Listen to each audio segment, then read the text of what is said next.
And welcome to Chef AJ Live. I'm your host, Chef AJ, and this is where I introduce you to amazing people just like you who are doing great things in the world that I think you should know about. My guest today is coming to us all the way from Summertown, Tennessee. And I found out that he has been vegetarian longer than I've been vegan. He's vegan now, but he became vegetarian in 1969. I've only been vegan for 43 years. Yesterday actually was my 43 years vegan anniversary. You may not know him by name, but I can tell you, I'm pretty sure you know a lot of the books he's published because many of his authors have already been guests on Chef AJ Live or are upcoming guests. As a matter of fact, he has published two of my all-time favorite books. Three of my very favorite doctors, as you know, Dr. McDougall right here, who's been on the show several times, and Dr. Goldhammer and Lyle. So these are his books. And he's going to talk a little bit about what it takes to get a book published. But first, we'd like to hear a little bit about him and his story. Please welcome Bob Holzapfel. I think I said it right. Close enough for sure. All right. So, wow, that's amazing. How did you even know to be vegetarian in 1969? I'm assuming you're like my age or in that range. You don't have to tell me your age, but. I'm in my mid 70s. That's where I'm at. Oh my gosh. So you are a little older than me. Nice. Well, we were hippies in the late 60s, and we were just trying to figure out how to have a smaller footprint. And we realized that vegetarianism would help us in that goal. I lived in Massachusetts. I grew up in Massachusetts. And so I lived in the Amherst area in those years. And that was a hot spot for alternatives at that point. So there was a lot of people becoming vegetarians there. Well, you were a hippie and before. We also had, yeah.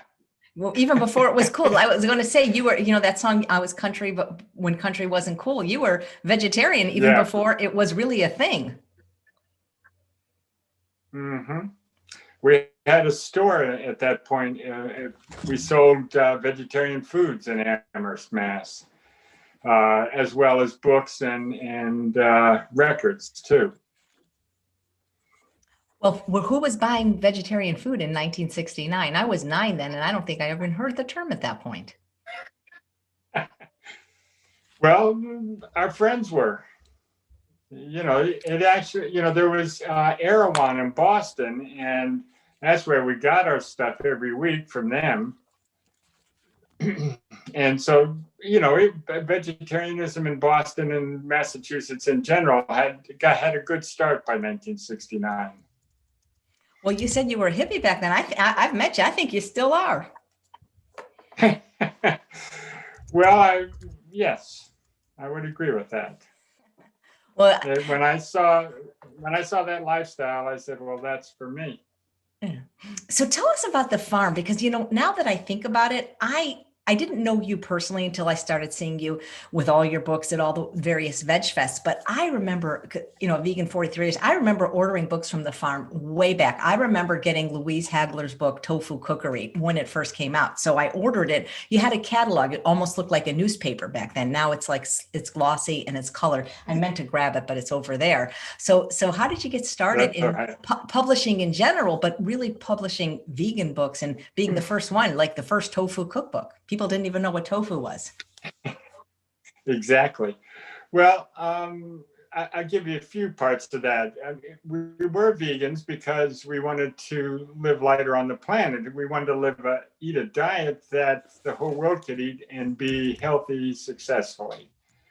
But we didn't know much about it. So we did a lot of, not me personally, but different people did a lot of researching on how to be a healthy vegan. So after a few years, we realized we had a fair amount of information on that. And so we put together our first cookbook. I think it was 1975. It was a pocket-sized book called Farm Vegetarian Cookbook. And in that, we talked about how to raise your, babies successfully as vegans and also kids, but had recipes for how to make stuff. And in those days, there was no quick food. So everything was by scratch. And that's basically what that book was like. And that book has been very successful. And in the early 80s, we started making tofu here, and everybody just loved eating tofu. So Louise and a few other people, she's named Wendy now. Louise, I don't know how she ended up with Louise, but oh, it's a middle name. I got a little help here. So she's gone back to being called Wendy. And she and her friends put together this book, and we wanted to make it look all American. So we did a Sunset Edition type book so that people would not feel like it was a foreign thing, that it's really an all-American food. And, we've sold hundreds of thousands of them. So Wow. People did it. Yeah. What has been your best-selling book of all time? Well, we did a book with Neil Bernard called Foods That Cause You to Lose Weight. I have that book. Yeah, well, it sold a couple million copies, I believe. And then we also did a CB radio book that probably sold 1 million copies. We did a birth control book that sold probably close to 1 million copies. And then I think tofu cookery is probably 500,000, and spiritual midwifery is 600,000-700,000. Midwifery is another thing that. Go ahead. Oh no, go ahead. You go ahead. You're talking about midwifery? Right. Well, on the caravan, which is that trip around the country speaking at the different churches, we were all in our 20s, so women were pregnant. And so they started delivering their own babies. And that's how midwifery got started. And when we got here, we actually set up a midwifery clinic, and thousands upon thousands of people have come here to have their babies. They came to the farm to have their babies? Yes, that's right. That almost sounds like a Netflix show. It certainly could be. I'm sure there's stories. So this farm you live on, is it like a hippie commune? Is it like a vegan mecca that we could go to, or what's it like? Well, we have about 1,800 acres, which is 3 square miles. So we're a town. I wouldn't, we have hippie trappings or leanings, but there's people in their 30s and like that live here, and they're not necessarily hippies, although they're alternative minded. And not everybody here is a vegan either. There's no law that says you have to be a vegan. But there should be. There should be. I'm in agreement with that. And I do think as we come out of this darkness that this country's going through now, that climate change will become subject number one. And so that means more younger people will realize they have to be vegans in order to survive. That would be amazing. So you have a lot of vegan authors that are my friends, and you've published their books. And Ramses Bravo, Zell Allen, Brenda Davis. We could go on and on. Some that I haven't met yet that will be on the show, like Karen Calabrese. Of all the vegan books, good. Yeah. Well, it's just that right now I don't have any openings till February. But anybody you send me out, and they don't have to be vegan to be on the show. They just can't be promoting something that's not, because not everybody is vegan. Right. Well, Karen's a vegan. Right. Of course. Oh, she's beautiful. And she's amazing from what I see about her. But what of those books have been the best sellers? Has it been, how's Pleasure Trap doing, by the way, especially since we did the audio? Well, the audio has been a hit. I don't know how many we've sold, but thousands of them. I would say the book, I lose track, but 85,000 we've sold. Is that good? I don't know what numbers mean. So is that pretty good for a vegan book? Well, really, most books don't go beyond the first printing. So most books sell less than a couple thousand. Wow. I did not know that. Yeah. Oh, I've sold a lot more than that. Thank goodness. Yes, you have. Oh boy. And for good reason. Yeah. So do you like, because I noticed that a lot of authors work with you exclusively, and then I see other authors in the plant-based vegan space have some with you and some with others. So that's okay by you. You don't Right. you don't have to be exclusive to you if they want to work with you, right? Correct. Yes, that's right. Well, we want people to have a good working experience with us, so they should only be working with us if they're in agreement with what's going on. I And would. some people published books before and then came to us too because they didn't have great experiences. How has things like Amazon affected your business, either positively or negatively? Well, in the very beginning, it was mostly positive because they sold all our books, and bookstores, maybe they've got 5,000, 10,000 titles in this store, and there's 2 million books out there. So it was hard to get back in the day vegan books on store shelves. Well, now all of a sudden, all our books were on Amazon, and it helped the breadth of our books sell better. But I would say since then, they've made the book selling business a lot harder in that they have forced a lot of people to stop selling books because they sell so many and they sell them so cheap that people will go into a store, take a picture of the book, and then go buy it on Amazon. And every store manager I know tells me that story. Oh boy, how can we help that not happen? Well, I think just people understanding that the importance of taking care of the brick and mortar stores that are in their town. Yeah, that was hard initially with COVID because they weren't open for months. Correct. And still lots aren't. But and that has helped Amazon quite a bit. Amazon, I'm sure, has had the best year they've ever had. That is crazy. Oh, I just got to say hi. We've got a rock star and a previous guest on Chef AJ Live. Rabbi Shmuley's watching. Thank you so much. I love, and Elizabeth Manser. This is getting to be just a family. Linda Middlesworth, we get people that have been on the show and they actually watch the show, and I really appreciate it. So I love your catalog though, because I didn't realize, because when I see you at the like San Francisco Veg Fest or Marshall, Texas, you generally are selling, all the vegan books. Froze up. Oh, that's okay. I can still see you. Oh, good. There, you're back. Yeah, that's it okay. froze up there for a minute. That's okay. So when I got your catalog, you publish a lot of like what I call niche books, like things like that sound really interesting. And I'm going to look into some of those authors, even though they're not vegan, but really interesting, like how to save money on gas, for example, like kind of like how-to books. Yes, absolutely. Well, we've been doing health books all along, but we've got into gardening books. As vegan or plant-based became mainstream, we had to look other places too to publish books.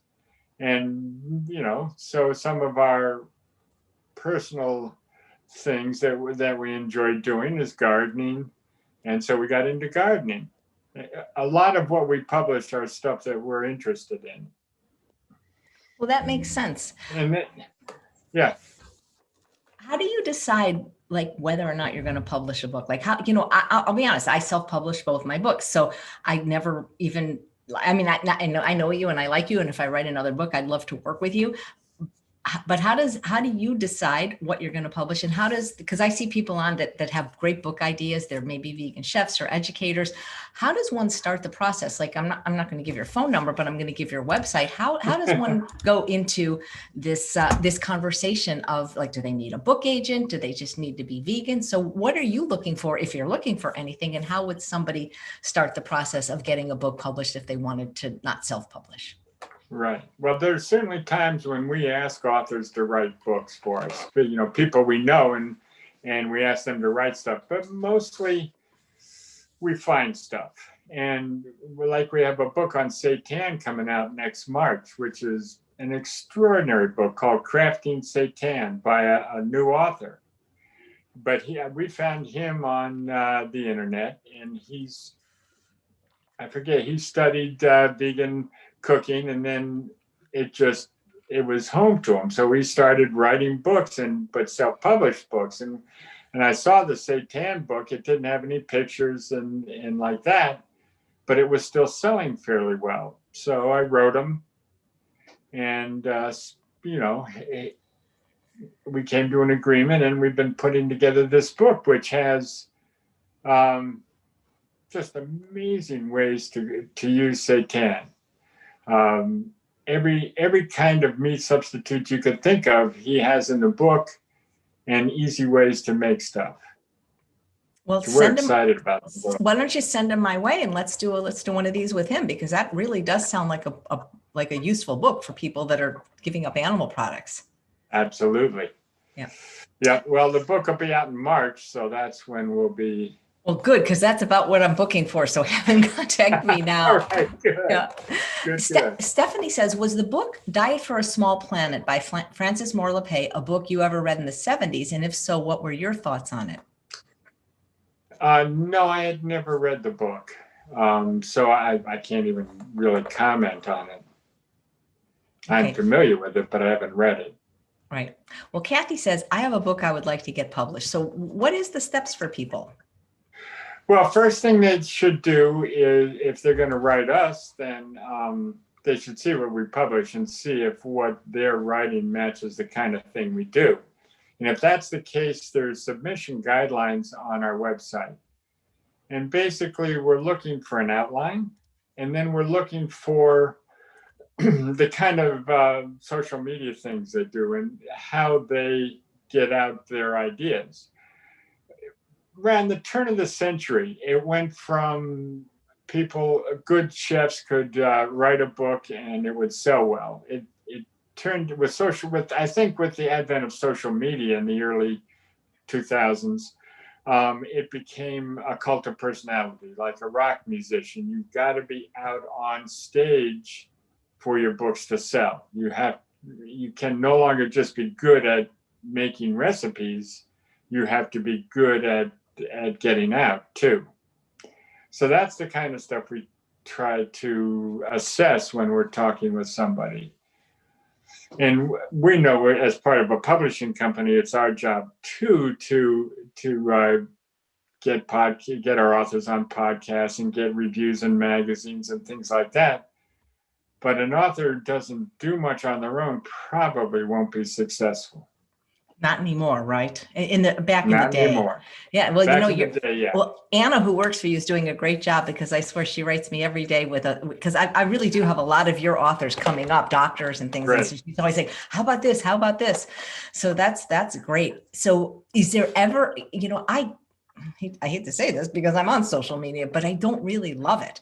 And is there a chance for anyone today to be successful with a book if they're not like Dean Arcoons, if they're not willing to play the game? Because I know that that's what publishers and even book agents are looking for, because I get contacted all the time. And I choose self-publishing just because I love the control, and I love having all the money to myself. So maybe you could talk about why somebody might want to go with a publisher, and why. I mean, because I'm sure there's pros and cons to both. Sure, there is. I think that what the author has to do is decide whether they're also a business person, and you have a setup where you have people managing. Your husband, I think, is who manages the books. You have to stay into the details of the publishing side of the business to be successful. I mean, Sproutman was very successful on his own, although we ended up distributing his books because it was just more than he could do. But that's basically it. If you're a business person and you understand how to get books out, then you might be able to do it. You and Glenn have really decided you don't care that much about bookstores and other avenues, libraries and things like that, because you pretty much have to be in Ingram and Baker and Taylor, and they're the bookstore and library distributors, the big ones. And they aren't interested in self-published authors. Yeah, I think you have to have 10 books or more to for them to even consider carrying an author. So it just depends on what direction you have obviously found success on Amazon. I mean, huge success. It's wonderful to see it. Well, it wasn't me. I'm going to be honest with you. I wanted to go with you. I've always wanted a publisher, but not the guy I work with, I don't know. He just didn't have a good experience and things like that, because I would have loved to have been in Costco like my friends, Kathy Hester and Jill Nussenow, which isn't really possible with a self-published book. Right.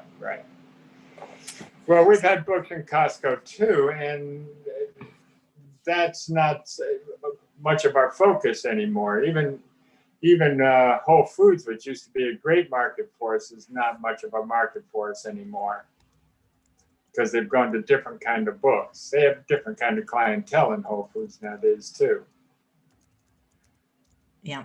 So I have a question. I love this book. I'm the voice actor on it, but what's with the cover? I don't understand this cover at all. Please explain it to me. Well, it's a 15-year-old book, so I don't even remember that. I don't know if I should be saying this, but we will do a new edition the next 2 or 3 years. Wow, that'd be great, because there's some new information that was not known when it came out. That's right. That's well, great. I've been talking with Alan in the last couple of weeks about new books, and so we'll probably have a couple coming in the next 2-3 years. Well, I know that Alan speaks very highly of you. So if he says you're a good guy, I know you are for sure. You know what I always wanted to ask you, were there ever any people pitching something to you that seemed like, God, this is a great idea, and then you don't have to say maybe the name of the book or the person if it went through, but it seemed like a great idea and it was like it tanked? Well, I was told a long time ago, if you don't have any mistakes, you're going to miss the good ones because you'll be too cautious. So most of the books we publish haven't done very well, and that's true of every publisher. And it's a variety of reasons. I like that. If you don't make any mistakes, you're being too cautious. That's sort of like good dating advice. If you don't go out with any bad guys, you're never going to find the good one, right? Okay, I've been married a long time, so dating's not really my world. Yeah.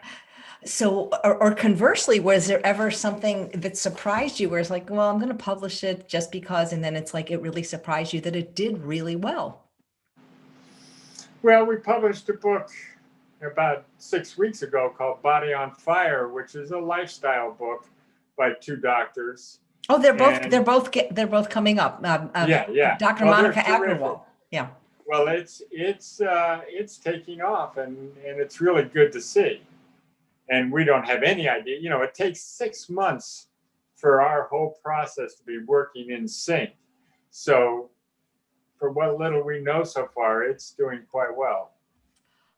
Once that person contacts you through the website and does a proposal, if you decide to work with them, what is the time frame from getting that first meeting to actually seeing their book become a reality? Well, it probably a year, because there's inevitably we'll want changes and they'll want to add things, and so and we have books that our editors are working on now that'll come out next, January, February, March, April, May, that time period. So if we signed a book up today, it would not come out till next August or July. Right. What topics do you find sell the best in general and in the vegan world in particular?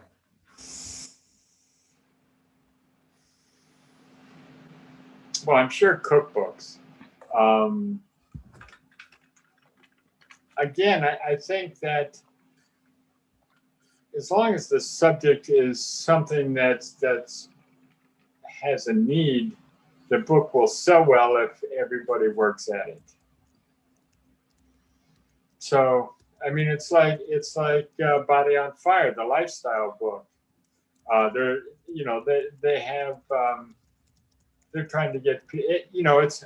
Have you seen Alan Goldhammer's video, that 85-year-old who took care of himself and didn't take care of himself? Yep. Well, they're trying to show you that you can be 85 if you take care of yourself and still live an active life. And I'll tell you, that's to more of us baby boomers, that's becoming a reality. Yep. Yep.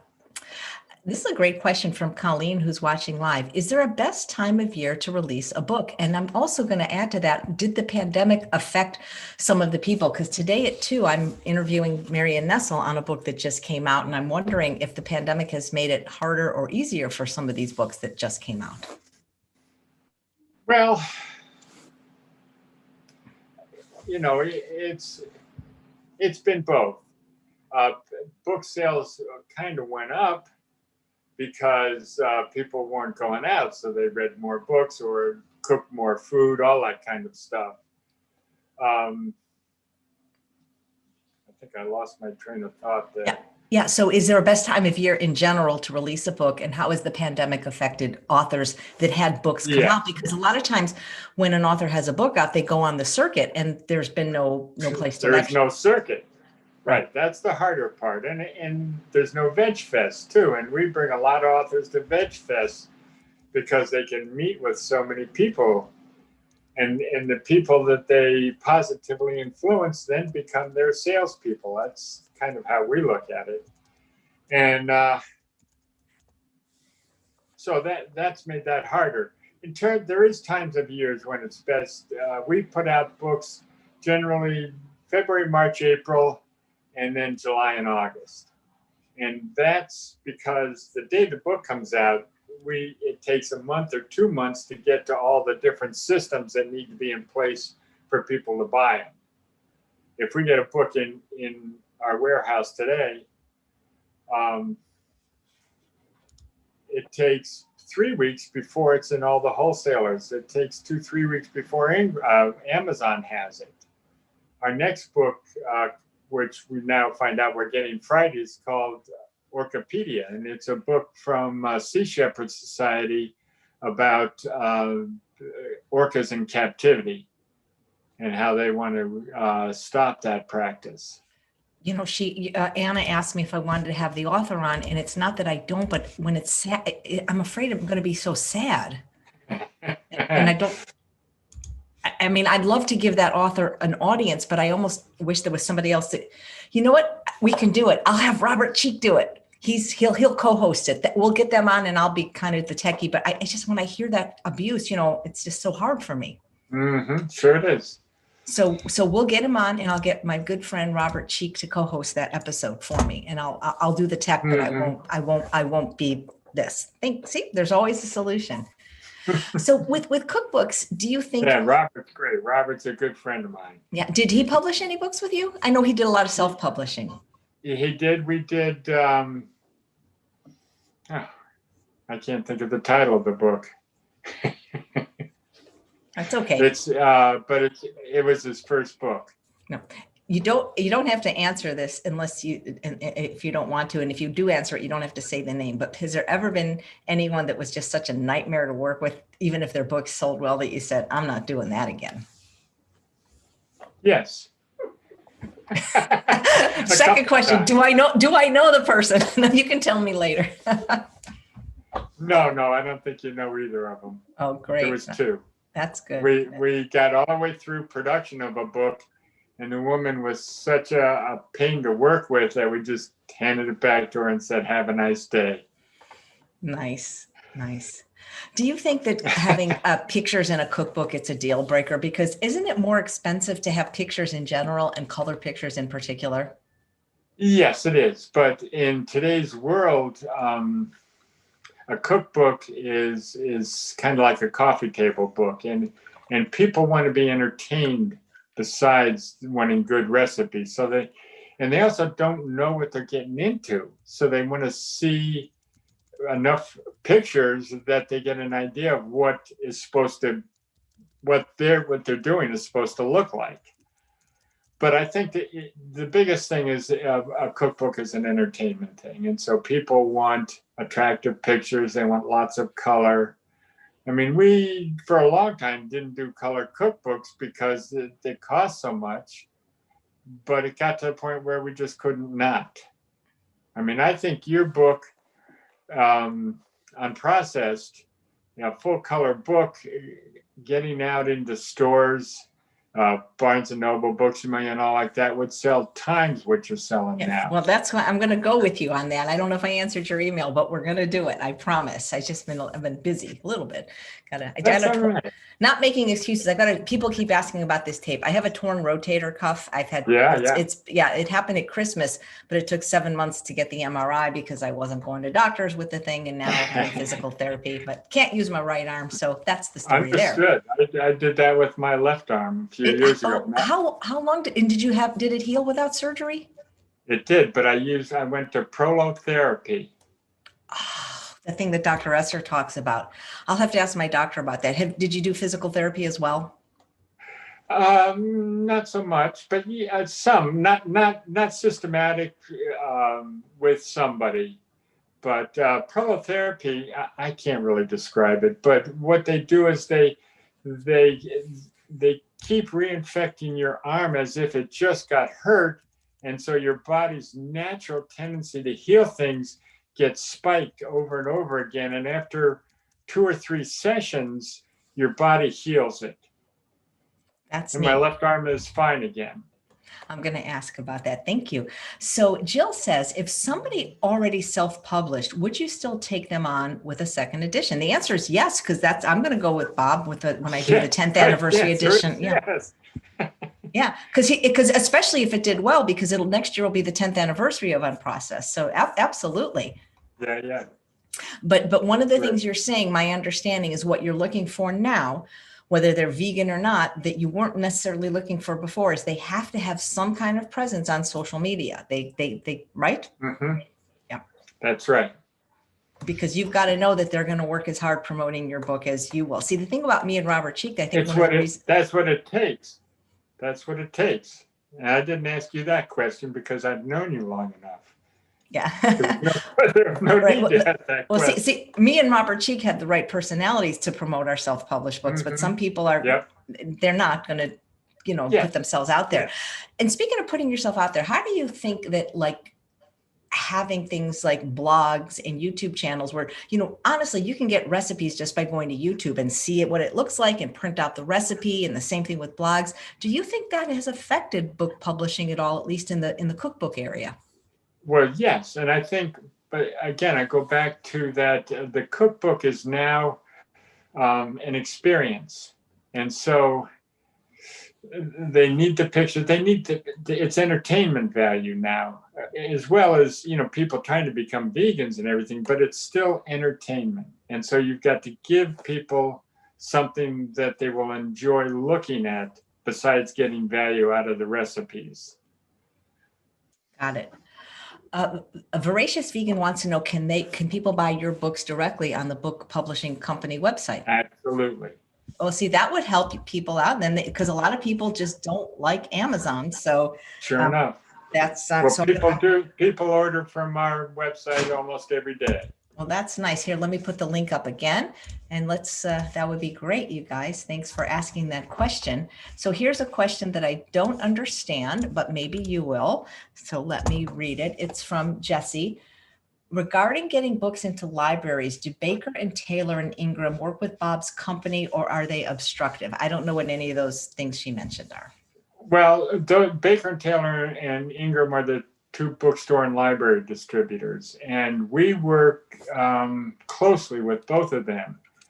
We advertise through them because they get to librarians and they get to bookstores. We have friends at Ingram's because they're based in Nashville. Wow. So how do you think ebooks have affected people buying books? See, I never understood it because I hate ebooks. I hate them. I hate looking at I hate that I keep saying hate. I dislike ebooks because I'm old and I don't like looking at things on the computer or my phone. I like holding things in my hand, or I'd rather have an audiobook. So what do you think about ebooks? And people want to know, do you publish ebooks? When we publish something, we publish it as a paper book and an ebook at the same time with all our books. My wife, who's similar age as me, she prefers ebooks way over paper books, whereas I've spent enough of my day on the screen that I would rather have a paper book when I'm reading. Yeah. So but the Pleasure Trap isn't available as an ebook, is it? Oh yeah, sure. I did not know that. It sells quite well as an ebook. And I'm not just saying this to toot my own horn because I'm the voice actor, but I didn't really understand the book until I got the audio, because for me, like, I'm more of an audio learner than a visual learner. Sure. So I like audiobooks. I like them because I can be on my spin bike. I can be walking my dog, driving in the car. Do you in general publish audiobooks, and how do you feel audiobooks have affected actual book sales? Well, I think audiobooks is really a fast up and coming part of the market. And we are now doing more audiobooks, but the book has to be successful for us to do an audiobook of it, because it's an expensive process to do. And so you have to, we have to look at the economics of it. So it's really like Becoming Vegan Comprehensive is an audiobook, and that was quite a task, but it sells well. Did Brenda do the voice on that? No, I don't know who did the voice on that. Well, you got a great deal on the Pleasure Trap, though. So we got a phenomenal deal on that. Yeah, like I charged you a goose egg, but I really had, for me, it was more about the honor of being asked, and because such affection for Dr. Goldhammer, Dr. Lyle, and also regard for you, because it's funny how sometimes, like, you can. There's a saying about you can, I'm trying to remember, like, it's by this author, you can judge the quality of a person how he treats somebody when nobody's looking, kind of thing. Yeah, that's true. And so, because there are people, like, there could be nice to you when other people are around, and you were, I not, because I don't forget kindnesses, even the smallest ones. And I remember we were somewhere, and I don't remember where, because there was lots of vegan festivals that you had the table. We've both been to. That's right. And so we could have been San Francisco, but it could have been Marshall, I don't know. It could have been anywhere. And people were buying my book unprocessed, and they wanted to do a credit card. And I still don't take credit cards in person. And you ran a few of them for me. And, like, you didn't have to do that, it's an inconvenience, but, like, that was so nice. And I remembered that. And then when I came, that's why I didn't charge it, because you were nice. See, there's a lot to be said for being nice, right? That's right. And that's what's missing from the world right now, unfortunately. So hopefully that will change. Exactly. Yes. Let's see. So somebody has asked, it moved too fast. Something about audio. Okay. Yes, you do need to get the audio to Pleasure Trap, in my opinion, if you want to understand the book. It was so funny, Bob. I didn't tell you this, but because I didn't even have your phone number back then. But as hard as it was to read the book, when you're trying to do the narration, and because we had a real director from Hollywood directing it, right, Vanessa Gilbert, and they're like words that, like, we literally can't pronounce, right? And then there's this website where it tells you how to pronounce words, but these guys are so smart. Like, we were always calling either Doug or Alan. It's like, what is this word? How do you pronounce it? It was, what you need to do is a Pleasure Trap for Dummies. That's what I told Dr. Goldhammer. That's the book we need, is Pleasure Trap for Dummies. Okay, let's see if there was, yeah. Anyway, it's interesting how things have changed. You wonder that in this day and age, there's businesses that put out other businesses, either intentionally or unintentionally. Like, Uber and Lyft has compromised, taxis, Netflix has gotten rid of Blockbusters, and you wonder if one day bookstores will be a thing of the past. Well, bookstores have had to change a lot in the last 30 years. Amazon has driven them to change, and so they've also become more of a gathering place, and that is something Amazon can't do. Personal contact with authors. There's a nice bookstore in Nashville called Parnassus, and they have, not now, but in normal times, they have authors in every day. And the independent bookstore business is growing a little. In the last 5-10 years, there are more independent bookstores than there was 10 years ago. Not by a lot, but some, which to me is very encouraging. Very cool. So the thing, this is okay. Well, I'm going to say it because this is how I feel. One of the reasons I didn't want to go with a publisher is because at the point in my life, I needed money. And you do make more money when I mean, first of all, if the book does well, it doesn't almost matter. Because if I could sell 1 million copies, it wouldn't matter if I was only getting $1 a book. But if you're not at that level, you do tend to make a little more money self-publishing. So why can't we make more money with publishers? Well, I think the first thing to understand is that the publisher's generally not making a killing either. First off, we have to print the book. Then we have to get you to the different events we're taking you to. We have tons of expenses. The publisher's not making a killing. Now, we do very well on Brendan DeSanto's books, obviously, but they're rare in this world. We do well with Alan's books too. That's great. But most of the books we publish sell 10 to 25,000, which means nobody makes a lot of money, but we all make some money, and we get some important message out. Well, that's true because your books are not fluff. You had a large you have a lot of Native American stuff in your catalog that I found very interesting. Mm-hmm. Well, that it's interesting because this came about because of our midwifery program. Some Mohawk women who were midwives wanted to come down to us and learn more techniques and different kinds of things in birthing.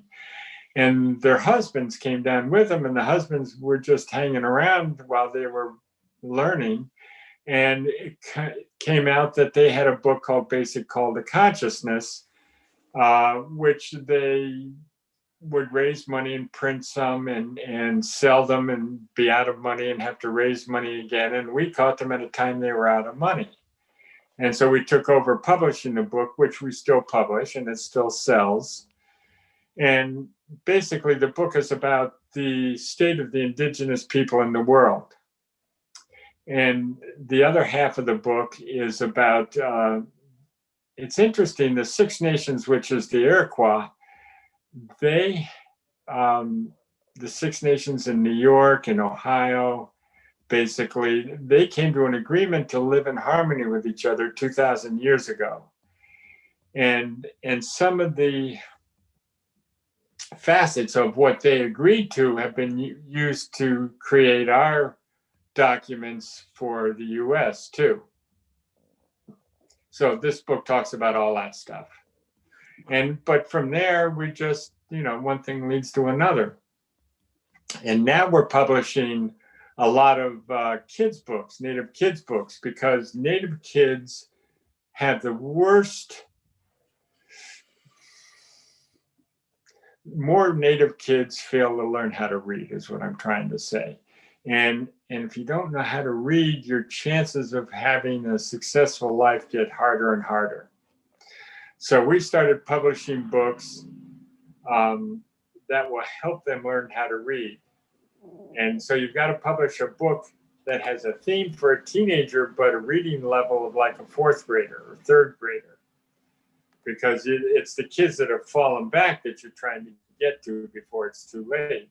So we have 20, 30 books like that too. And we also have a series of books on Native people that are doing remarkable things, so that these kids get to see that there are a lot of Native people out there doing really incredible things, and they need to know about them, and everybody needs to know about them. Well, that sounds great. God, I'd love to. I mean, if any of the authors want to come on, that's just fascinating to me. And that's wonderful that what you're doing. Nicole says, how much input does the author have on the cover of the book and the layout and the design? And what services does the publisher provide? I'm not quite sure what she means by services, but in the production process, they get a say in everything. The cover, I mean, we work on the cover and then we send it to the author to say, this is what we're looking at doing. And they can say great or not great. You know, Body on Fire is a real interesting one, because we had a cover coming along and the authors went, no, this doesn't work. And I mean, there was more conversation than that, but to be quick with it. And so we eventually went back and started again. You know, it's a creative process. In any creative process, you're going to be right a fair amount of times and you're going to be off base sometimes. And so it takes everybody's input to make sure you get the best possible cover. In terms of editorial, it depends. I mean, most authors aren't into the level of editing, you know, where commas go and things like that. Now, if it's big picture stuff, they want something in the book that the editors feel like is misleading or boring or something, you know, takes away from the book, then they'll want to take it out and work it out with the author till that is workable. Nice. Now, does your whole family live on the farm? Yes. We have 2 kids. Our son is 44, and he's a lawyer in town, but he lives here. And his wife runs a theater company, and so they live about a mile from us. And then our daughter, who's in her mid-30s, she and her husband live just up the driveway from us, and she's a nurse at the area hospital. And we have 4 grandkids between 19 and 9. So we're pretty lucky. And they all live there. That sounds cool. It is cool. Do you guys like eat? Do you like? Does one person cook for everybody? And can anybody come live there? Anybody can come live there. Sure, there's a process. You should come and visit, because inevitably you've got, or anybody has an idea of what this is going to be like, and oftentimes someone will, their idea of utopia, they'll figure this is what it is here. No, we're 200-300 people, and we have different opinions and we have different problems, and we're, you know, so we have to keep working through all this stuff. And they're not, so there's not, is there like a community? Is it like living in a retirement community? Is there like a well, there's a certain aspect of that, because there's 80 people or something who are over 60. But we have separate houses. Everybody lives in their own house. Oh my God, Robert Cheek is on. Robert, did you know we were Hey, talking Robert. about you? He says he's been to the farm many times. Robert, I was asking if one of Bob's authors wants to come on the show, but it's a topic that it really will upset me. It's about the whales. And so I was wondering if you could be the host for that one, and I'll run the tech, but I'm not going to be involved. So let me know, Robert, if you can do that. You mention people and they appear. It's like Beetlejuice. That's amazing. I'm going to say John McDougall, see if he appears. So you know, when I turned 60, I said, that's it. I'm not traveling anymore, but gosh, I would love to see the place you're at. It sounds fascinating. Sure. And Elizabeth wants to know, can people visit it? Absolutely. Is it farm.org, Cynthia? Thefarmcommunity.com. Okay. We'll have all the stuff about visiting. I'll find that link and I'll post it. And the person you're talking to is your wife, and she's actually one of your authors, right? Yes, she is. Now, we're closed during the pandemic. There's no visitors now. Right. So what's it like working with your wife? Because, you know, were there any disagreements about the book? And no, we've never had any disagreements. She hadn't written a book in a while, so I don't remember. That's funny. Well, that's one way to get your book published. Just sleep with the publisher. That's right. It works. Well, Kathy said that it was rustic when she stayed there, and I just posted the link in this. It is close. And Robert Cheek said it was awesome. Colleen says, "Where's the farm?" I believe you said Summertown, Tennessee. Yeah, we're 75 miles southwest of Nashville. And I've been to Nashville so many times, but I didn't know you back then. So, so this has nothing to do with publishing, but everybody seems to want to know when there's a guest on the show what they eat. I know it's vegan, so what do you like to eat? What do I like? I eat a fairly basic diet. For breakfast, I'll either have oatmeal and toast with almond butter. And then lunch, I'll have tofu salad sandwiches. And dinner, I usually have a big salad with field roast hot dogs or Beyond Beef burgers, things like that. Oh, and when I travel, Thai food and Indian food is often what I go to.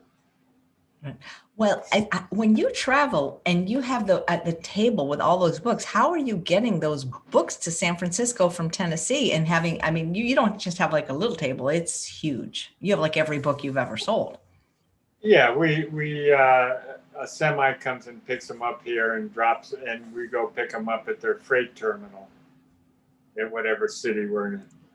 That's amazing.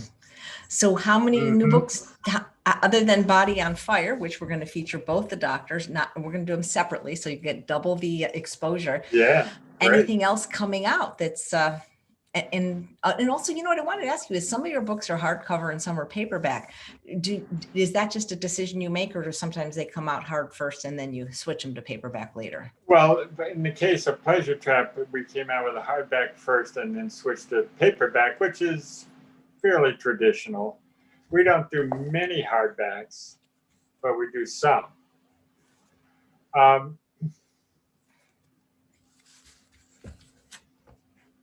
I think I lost what your question was. Oh, it's how do you decide? Like, because some books was this one ever hardcover? No, it wasn't. Yeah.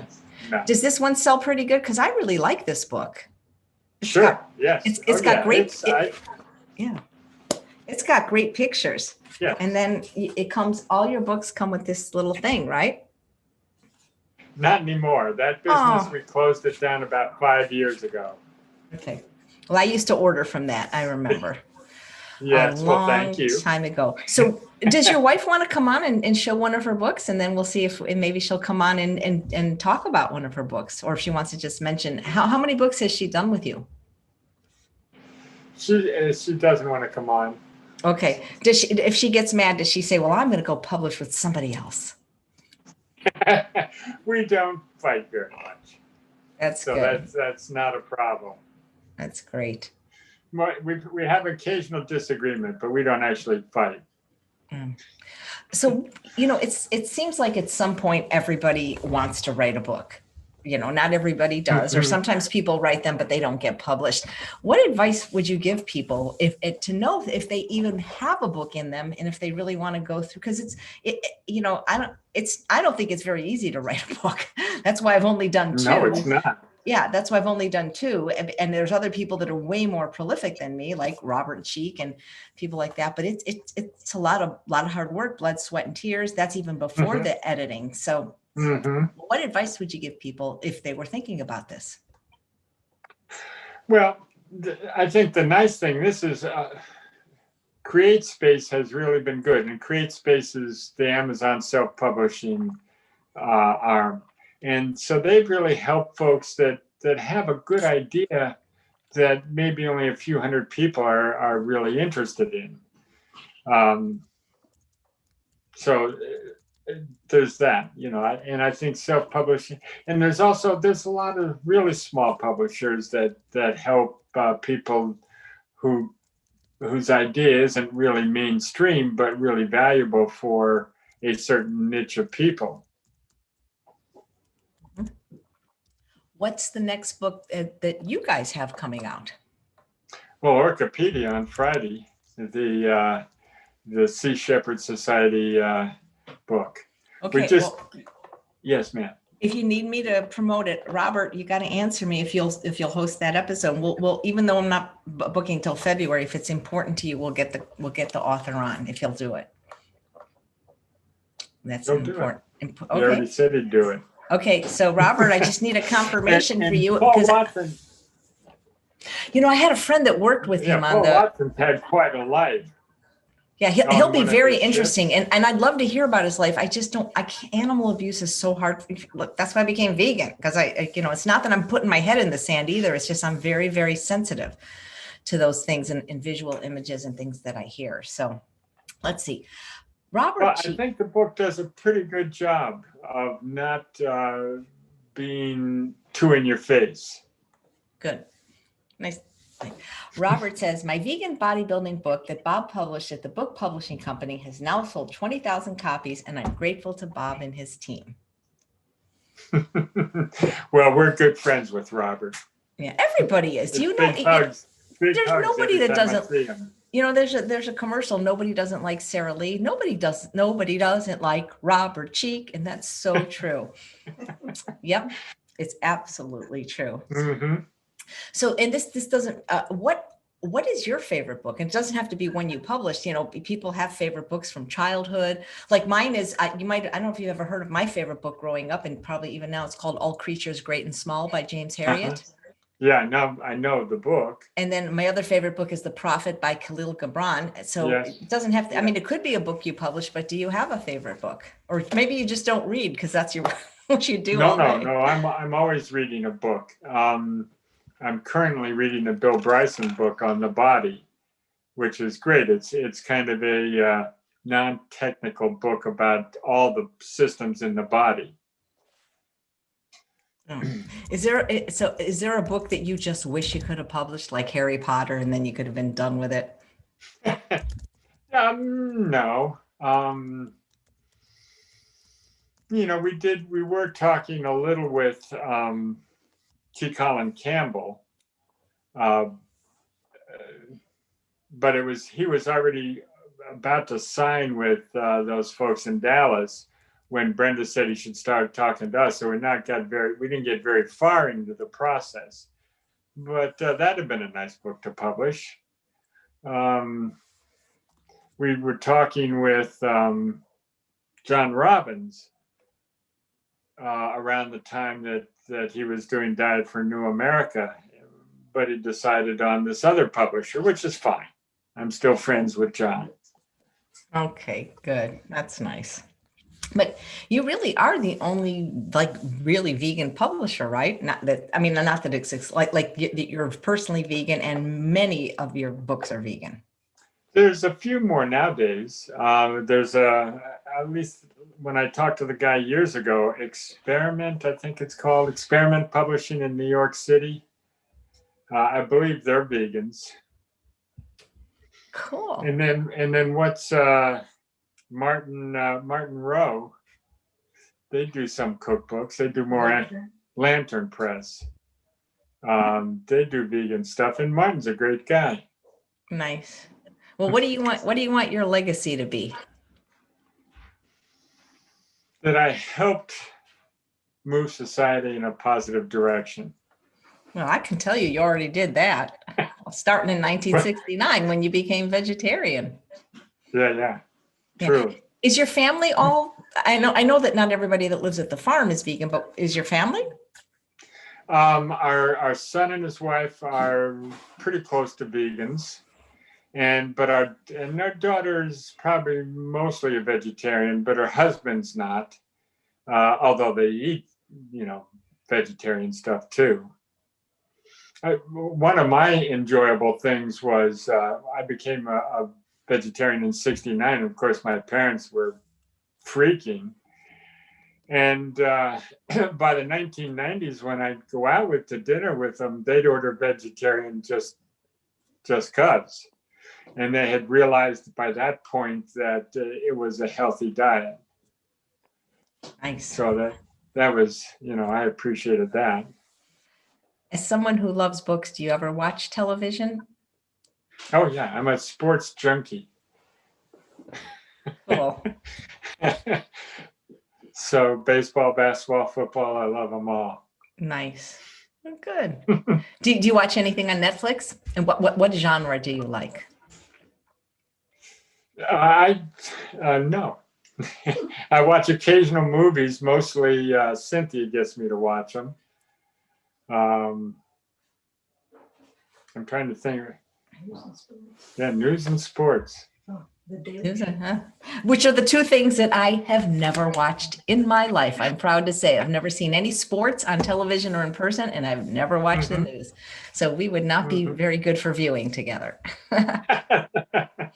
That's why you have two TVs. Absolutely, absolutely. Well, it's just fun. It's been fun talking to you. I've never Absolutely, really AJ. things. Yeah. So please, keep sending authors your way. Robert already said he'd host the episode with Paul, so that I wouldn't have to the nitty gritty.